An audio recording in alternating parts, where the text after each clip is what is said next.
But I need my MTV. I'll die. Well, I don't care about cable, Caitlin said. But I like a room with northern light. I like to draw in the mornings.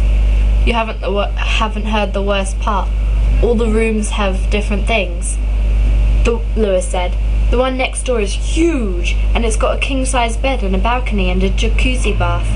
This one has the alcove over there and a private bathroom, but almost no closet. And the 2 rooms in back have okay closets, but they share a bathroom. Well, obviously, the biggest room should go to whoever's rooming together, because 2 of us are going to have to room together, Caitlin said. Yes. Great, I'll room with either of you, Lewis said promptly. No, look. Let me check out the light in the smaller rooms, Caitlin said, jumping up. Check out the jacuzzi instead, Lewis called after her. In the hallway, Kate turned to laugh at him over her shoulder and ran directly into someone cresting the top of the stairs. It wasn't a hard knock, but Caitlin automatically recoiled and ran her leg into something hard. Pain flared just behind her knee, rendering her momentarily speechless. She clenched her teeth and glared down at the thing that had hurt her, a nightstand with one sharp-edged drawer pulled out. What was all this furniture doing in the hall, anyway? I'm really sorry, a soft southern voice drawled. Are you all right? Caitlin looked at the tanned blonde boy who'd run into her. It would be a boy, of course, and a big one, not small and safe like Lewis. The kind of boy who disturbed the space around him, filling the whole hallway with his presence. A very masculine presence. If Anna was a cool wind, this boy was a golden solar flare. Since ignoring was out of the question, Caitlin turned her best glare on him. He returned the look mildly, and she realised with a start that his eyes were amber-coloured, golden, just a few shades darker than his hair. You are hurt, he said, apparently mistaking the glare for suffering. Where? Then he did something that dumbfounded Caitlin. He dropped to his knees. He's going to apologise, she thought wildly. Oh God, everyone in California is nuts. But the boy didn't apologise. He didn't even look up at her. He was reaching for her leg. This one here, right? He said in that southern gentleman voice. Caitlin's mouth opened, but all she could do was stare at him. She was backed against the wall. There was nowhere to escape. Back here, this spot. And then deftly and unceremoniously he turned up the skirt of her red dress. Caitlin's mind went into shock. She simply had no experience that had prepared her to deal with a situation. A perfect stranger reaching up her dress in a public place. And it was the way he did it.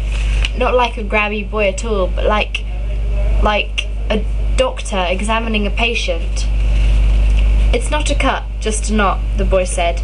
He wasn't looking at her or the leg, but down the hallway. His fingers were running lightly over the painful area, as if assessing it. They felt dry, but warm. Unnaturally warm. You'll have a bad bruise if you leave it, though.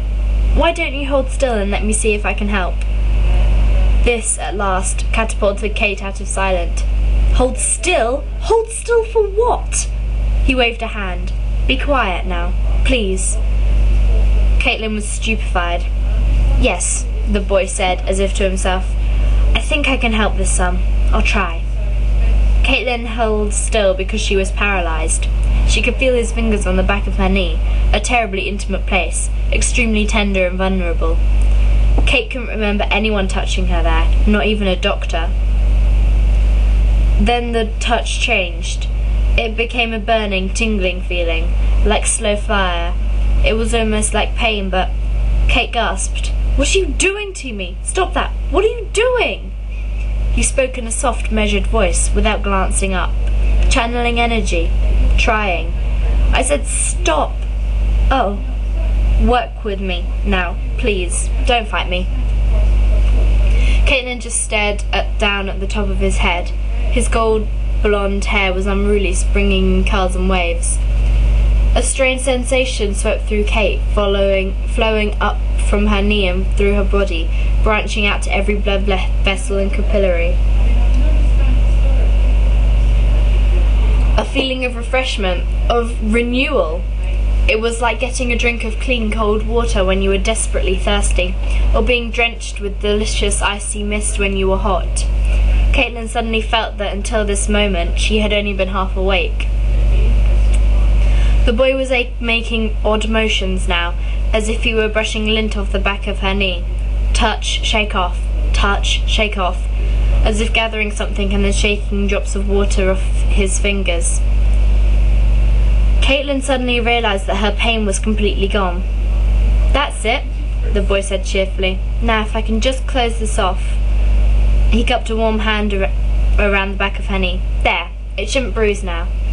The boy stood up briskly and brushed off his hands. He was breathing as if he'd just run a race. Caitlin stared at him. She herself felt ready to run a race. She had never felt so refreshed, so alive. At the same time, as she got another glimpse of his face, she thought maybe she ought to sit down. When he looked back at her, she expected, well, she didn't know what. But what she didn't expect was a quick, almost absent-minded smile from a boy who was already turning around to leave. "Sorry about that. Guess I'd better go down and help Joyce with the luggage before I knock anyone else over." He started down the stairs. "Wait a minute. Who are you? And Rob?" He smiled over his shoulder. "Rob Kessler." He reached the landing, turned, and was gone. "And how did you do that?" Kate demanded of empty air. Rob Kessler, she thought. "Hey, Caitlin!" It was Lewis's voice from the bedroom. "Are you out there? Hey, Caitlin, come quick!"